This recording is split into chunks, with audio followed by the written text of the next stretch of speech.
O SBT que marcou gerações está irreconhecível. A emissora que fez história com programas inesquecíveis e virou parte da cultura brasileira vive hoje a maior crise de sua trajetória.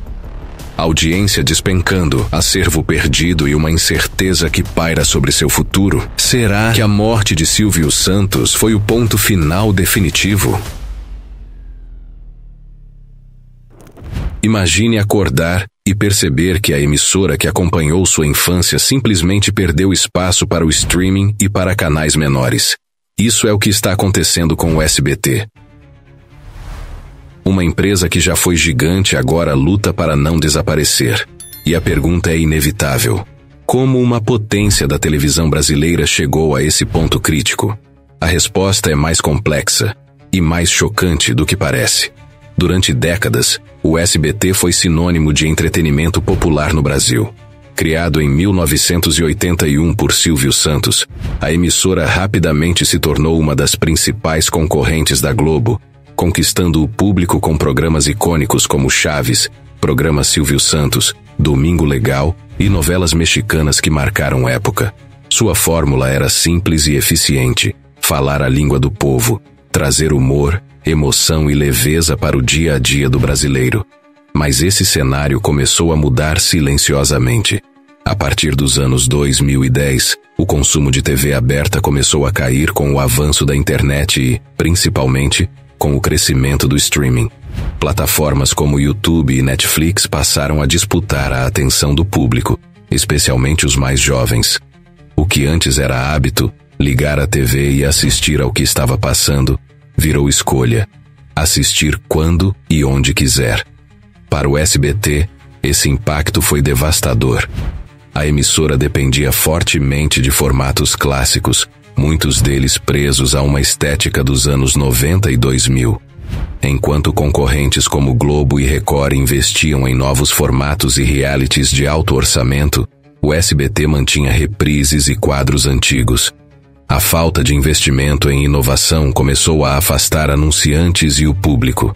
O golpe final veio em 2024, com a morte de Silvio Santos. Mais do que um empresário, ele era a alma e a identidade da emissora. Sem ele, o canal precisou se reinventar rapidamente.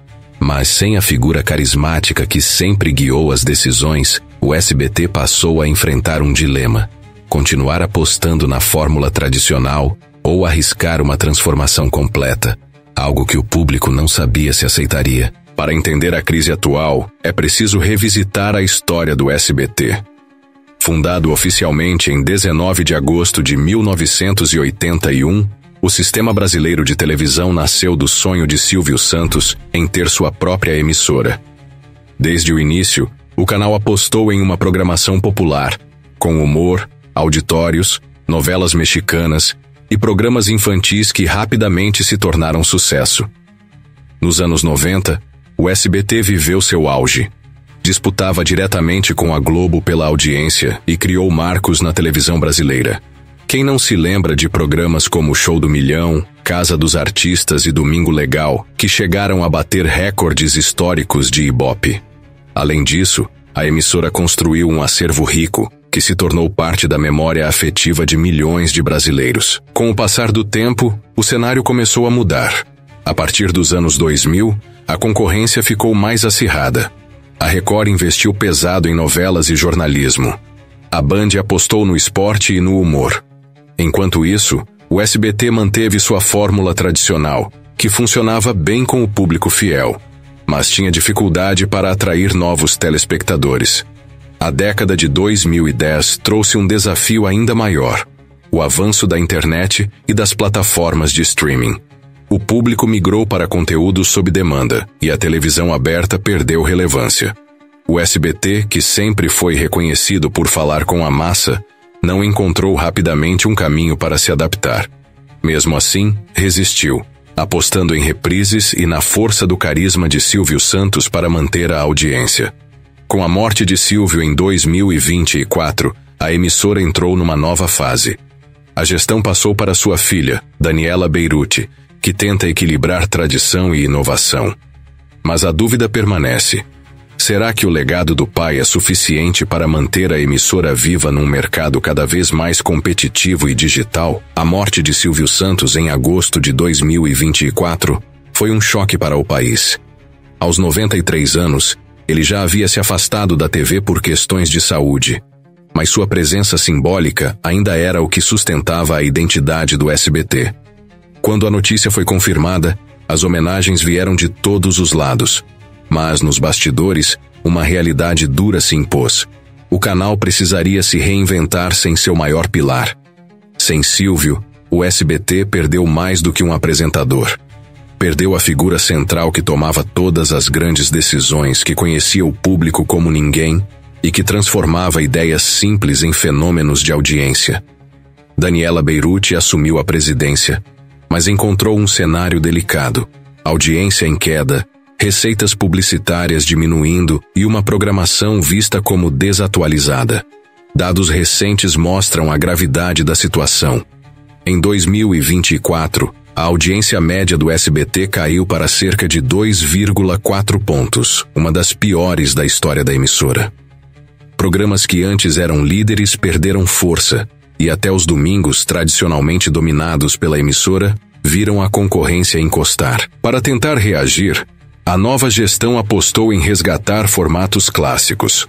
Quadros como Qual é a Música e Passa ou Repassa voltaram ao ar e conseguiram levantar a audiência dominical para mais de 7 pontos em algumas praças, dando fôlego temporário ao canal. Mas especialistas apontam que isso pode não ser suficiente a longo prazo.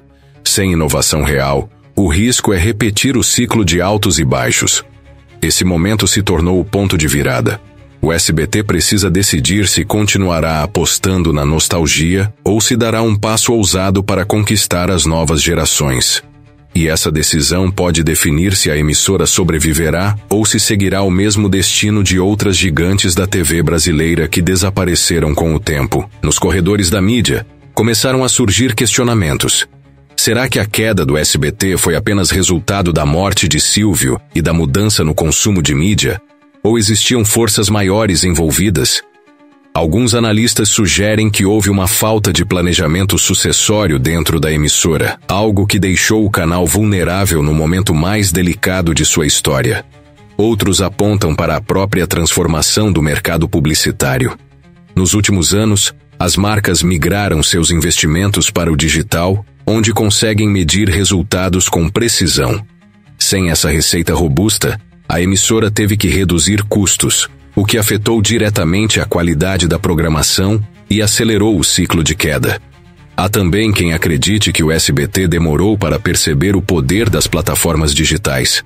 Enquanto concorrentes criaram conteúdos exclusivos para YouTube e streaming, o SBT continuou apostando na televisão tradicional.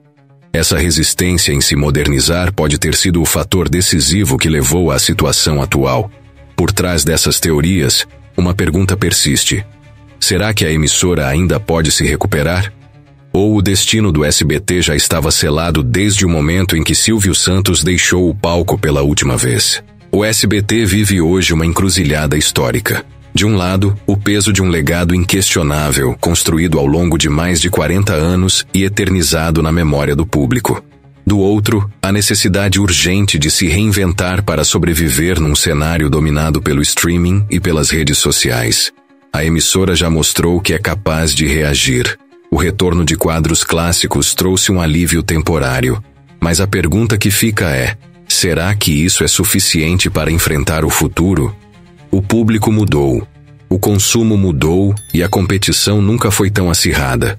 Talvez o SBT precise fazer o que sempre fez de melhor: falar com o povo de forma simples, direta e emocionante. Mas desta vez, usando a linguagem e os formatos que as novas gerações consomem. Se vai conseguir? Só o tempo dirá. Mas uma coisa é certa: a era Silvio Santos pode ter acabado, mas a luta para manter vivo o sonho que ele criou está apenas começando.